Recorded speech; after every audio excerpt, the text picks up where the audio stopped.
صاحب السمو الملكي ولي العهد الأمير مولاي الحسن، وهو يدشن سموه الحديقة الوطنية للحيوانات الجديدة بالرباط.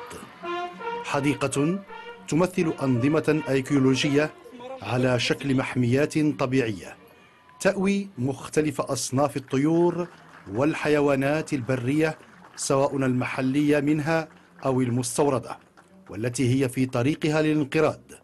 وقد تم تصميم حديقة الحيوانات بالرباط على مفهوم الفضاء المفتوح.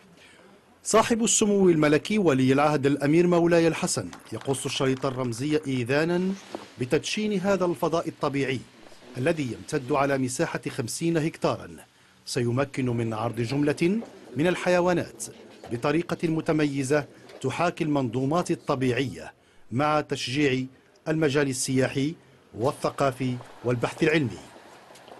هذه الحديقة غادي تلعب واحد الدور مهم لوضع كل المؤسسات العلمية اللي تهتم بالوحيش وبالتنوع البيولوجي في المغرب، سواء كانت معاهد، كليات، معاهد مختصة، معاهد تكوين، معاهد البحث، فكلها بطبيعة الحال غادي تنضم في نطاق عمل متعدد التخصصات للتمكن من معرفة جيدة بالنسبة للنظم البيئية المغربية.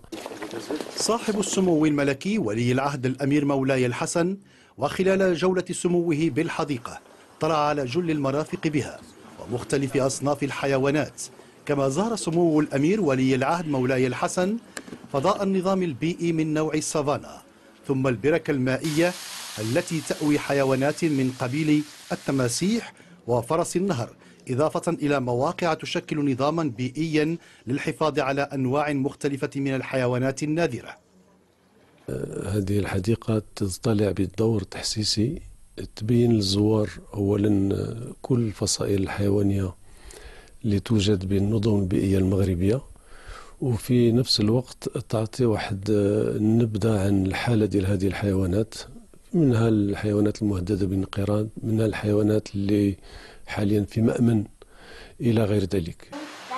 صاحب السمو الملكي ولي العهد الأمير مولاي الحسن حضر بالمناسبة عرضا فنيا قدمته لسموه مجموعة من الأطفال المتنكرين.